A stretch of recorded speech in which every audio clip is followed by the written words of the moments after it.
एक ऐसी love story जिसमें दो गांव, दो शहर, दो देश नहीं बल्कि दो ग्रहों के बीच की दूरियां हैं।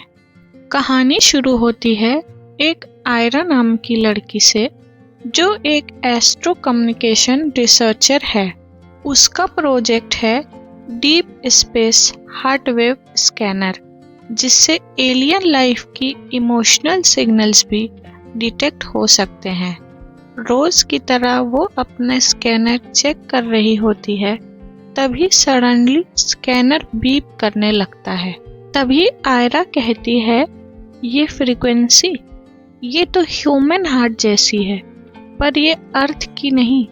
स्टैटिक के बीच एक मॉड्यूलेटेड वॉइस सुनाई देती है, रेयान कोई है वहाँ?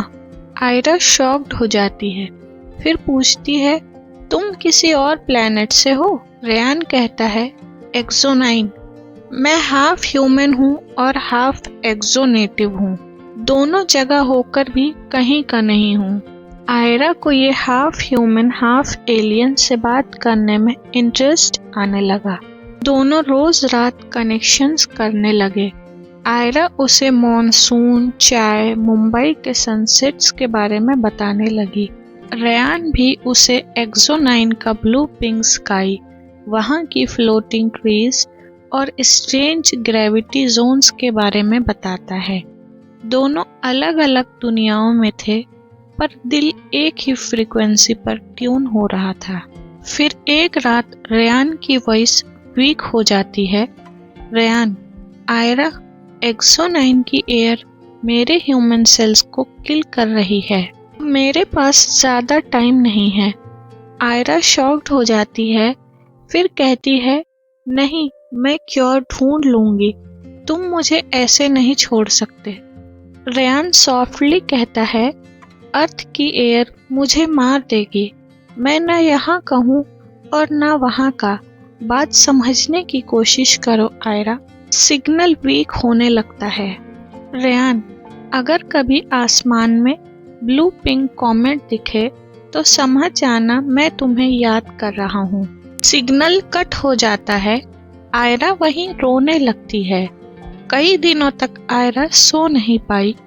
उसने स्पेस एजेंसीज को रिक्वेस्ट भेजी, मुझे एक्सो 9 प्लेनेट भेजो, चाहे वहां मैं सरवाइव भी न कर पाऊं। पर अर्थ पे लॉ ने मना कर दिया। एक्सो 9 ह्यूमंस के लिए सेफ नहीं था।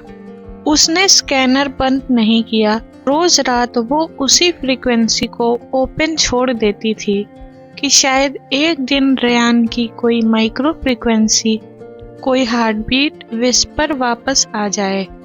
2 महीने बाद स्कैनर फेंट पल्स डिटेक्ट करता है। मैसेज था, आयरा मैं जिंदा हूँ, एक्सो 9 में कुछ बदल गया है।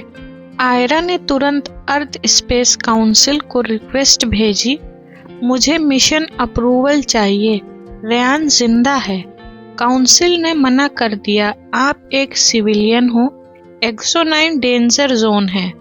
लेकिन प्यार स्पेस लॉस से थोड़ी रुकता है। आयरा ने सीक्रेटली एक स्मगल्ड नैनोपॉड बुक की जो फॉरबिडन प्लैनेट्स में एंट्री दे सकता था, और वो इस नैनोपॉड में एक्सो 9 पहुंच जाती है। प्लैनेट टॉक्सिक था, अनस्टेबल और डेंजरस। आयरा ने सूट तो पहन रखा था, पर फिर भी वो मुश्किल से सांस ले पा रही थी। वहां वो रेयान को देखती है और फिर देखती ही रहती है।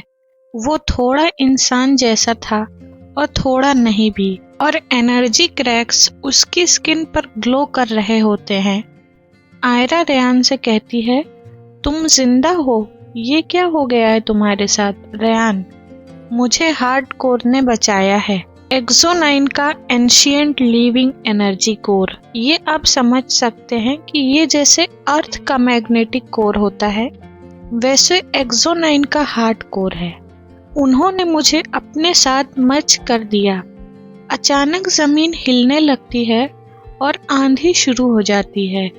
रेयान कहता है, हार्ड कोर तुम्हें दुश्मन समझ रहे हैं, तुम यहाँ नहीं रह सकती आयरा। आयरा रोते हुए कहती है, तुम मुझे वापस भेज दोगे?